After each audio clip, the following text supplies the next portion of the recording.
ओम शनिदेवाय नमः। मित्रों, बंधुओं, आपने हमेशा सुना होगा कि एक से भले दो होते हैं। तो याद रखिए, इसका जो असली कॉन्सेप्ट कुंडली में लागू होती है आपकी। और कुंडली में जब एक से ज़्यादा ग्रह आपकी कुंडली के किसी भाव में बैठते हैं, तो याद रखिए, एक से ज़्यादा ग्रह जब होते हैं तब राजयोग का निर्माण होता है।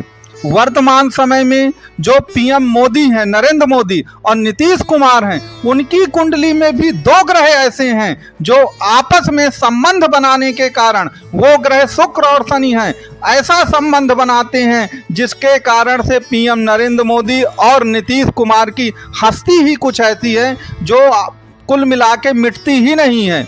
अब बहुत सारे लोग मुझसे कहेंगे कि महाराज, हमारी कुंडली में तो शनि और शुक्र का कोई मेल नहीं है, तो इसके लिए क्या किया जाए। तो वास्तव में वह मेल कैसे होगा और कैसे आपको उस योग को क्रिएट करना है, इसकी संपूर्ण चर्चा इस वीडियो में की जाएगी। तो आप वीडियो को अंत तक जरूर देखते रहिएगा। अब एक चीज यहाँ पर याद रखिए कि शनि और शुक्र का राजयोग क्यों इतना आखिरकार आपके लिए इंपॉर्टेंट है। क्योंकि याद रखिए, आपकी कुंडली में शनि और शुक्र दोनों राजयोग कारक हैं। शनि तो आपकी कुंडली में राशि के स्वामी हो गए, या आपके जिनकी लग्न भी मकर या कुंभ है तो लग्नेश भी हो गए, और शुक्र जो होते हैं वह आपकी कुंडली में पंचमेश और दशमेश होते हैं। तो बहुत बड़ा राजयोग दोनों मिलकर के क्रिएट करते हैं। तो पहले मैं आपको पीएम नरेंद्र मोदी और नीतीश कुमार की कुंडली को समझाता हूं, तो आपको इसकी महत्ता जो है अपने आप समझ में आ जाएगी। आप जैसा चार्ट में देख रहे हैं, आप एस्ट्रोसेज ऐप में भी अगर आप डालेंगे पीएम नरेंद्र मोदी की कुंडली के लिए और नीतीश कुमार की कुंडली, तो वो निकल करके आप में आ जाएगी। देखिए, जो पीएम नरेंद्र मोदी की कुंडली है उसमें अगर आप देखें तो शनि और शुक्र दोनों दसम भाव पर बैठे हैं, कर्म के भाव पर। याद रखिए, वह राजनीति का भी भाव होता है, 10वां भाव। तो आप समझ सकते हैं कि शनि और शुक्र का जो ये राजयोग होता है, उसी राजयोग ने उनको कहां से कहां पहुंचाया है। दूसरी तरफ अगर आप बिहार के जो मुख्यमंत्री हैं नीतीश कुमार, उनकी अगर आप कुंडली देखें तो उनकी कुंडली में शनि और शुक्र का आपस में दृष्टि संबंध बनता है। मिथुन लग्न की कुंडली है उनकी और आपस में दृष्टि संबंध बनता है। और मैं आपको बता दूं कि मिथुन लग्न की कुंडली में शुक्र तो राजयोग कारक है ही, शनि को भी आप राजयोग कारक मान सकते हैं, क्योंकि शनिदेव जो हैं वह आपके नवम भाव के भाग्य भाव के स्वामी होते हैं। तो शनि और शुक्र का आपस में जो संबंध है वही इन दोनों नेताओं को महान बनाता है। और ऐसा होता है कि चाहे जितना उतार चढ़ाव आए, इनकी हस्ती मिटती नहीं है। अब आप कहेंगे कि महाराज, शनि और शुक्र में ऐसा क्या है, क्या शनि और गुरु नहीं ऐसा योग बना सकते, या शुक्र या गुरु ऐसा योग नहीं बना सकते। तो मैं आपको कॉन्सेप्ट सहित बता दूं कि ऐसा योग शनि और गुरु, या शनि और क्या कहते हैं, गुरु और शनि मिलकर के, या गुरु और शुक्र मिलकर के ऐसा योग नहीं बना सकते हैं। अब क्यों नहीं बना सकते हैं, उसका कारण आप सुन लीजिए। देखें, शनि और गुरु आपस में विरोधाभासी ग्रह हैं। क्यों विरोधाभासी ग्रह हैं भाई? गुरु क्या बनाता है? गुरु आपको सत्कर्मों की सलाह देता है, साधु और संत बनाता है। तो आज के युग में आप देखते हैं कि साधु और संत कैसे होते हैं? अकर्मी और अकर्ता होते हैं। जो कुछ भी नहीं करता या जीवन में जो कुछ नहीं उखाड़ पाता, वो जाकर के साधु और संत बनता है। जिन्हें जीवन में कुछ नहीं करना, संघर्ष नहीं करना, कुछ भी कर्म पथ पर नहीं चलना। और शनि कर्म कारक ग्रह है। शनि इन सब चीजों को पसंद नहीं करता, वह इनको पाखंड कहता है। इसलिए शनि और गुरु की आपस में नहीं बनेगी।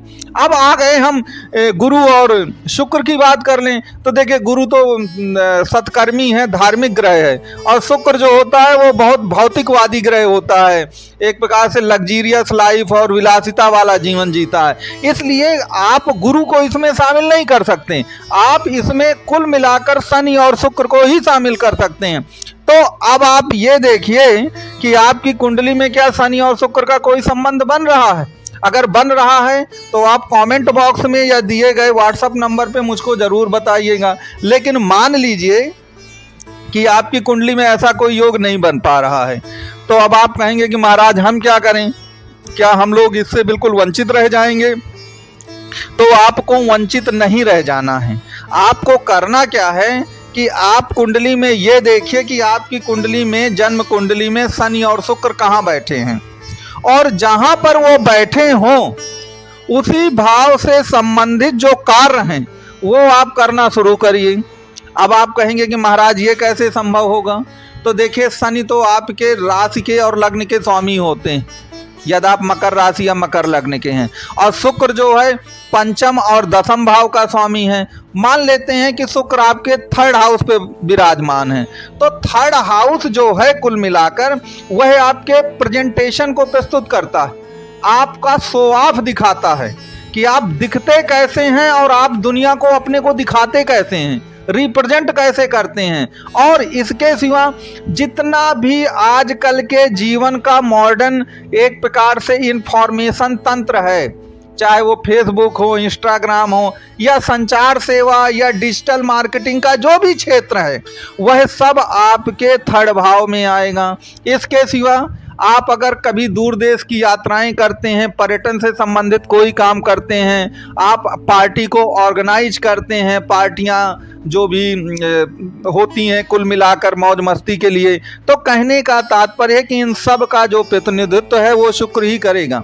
अब अगर शुक्र आपके थर्ड हाउस में विराजमान है, इससे संबंधित कार्य करिए, देखिएगा शनि से उसका संबंध अपने आप बन जाएगा, और शनि से संबंध बनेगा तो आपकी किस्मत चमक जाएगी। क्योंकि शुक्र का शनि से संबंध बनना या शनि का शुक्र से संबंध बनना, याद रखिए, ये जीवन को चमका देता है। आपको मैं एक उदाहरण दूं, आपके जीवन में कभी भी देख लीजिएगा, अगर शुक्र में शनि की महादशा आए या शनि में शुक्र अंतर में आए, या मान लीजिए कि इनका महादशा या अंतरदशा नहीं है साथ में, तो अगर आपकी कुंडली में चाहे जिसकी महादशा हो, अगर प्रत्यंतर में शनि और शुक्र आएंगे, जब देखिएगा आपको कुछ ना कुछ दे करके जाएंगे। आप इस बात को नोट कर लीजिए, वह आपको कुछ ना कुछ दे करके ही जाएंगे। इसलिए शनि और शुक्र से बड़ा राजयोग जो है वह कुंडली में नहीं बनता। यही वो राजयोग है जिसके कारण से पीएम नरेंद्र मोदी हों, चाहे आपके नीतीश कुमार हों, कुछ अन्य नेता भी हैं जिनमें ये योग बनते हैं। आगे के जो वीडियो है उसमें हम डिस्कशन करेंगे। तो शनि और शुक्र जो हैं उन्होंने ही आखिरकार पीएम मोदी और आपके नीतीश कुमार को राजनीति में इतना ज़्यादा ऊंचा पद दिया है। आपको इस बारे में कोई भी प्रश्न अगर आपको लगता है कि आपके मन में आता है, तो आप कमेंट बॉक्स में मुझको लिख करके ज़रूर बताइएगा। किसी भी प्रकार की आपकी क्वेरी हो तो ज़रूर बताइएगा। अंत में आपसे वही निवेदन रहेगा मेरा कि वीडियो अच्छा लगा हो तो आप इसको लाइक, शेयर और सब्सक्राइब करना प्लीज़ ना भूलें।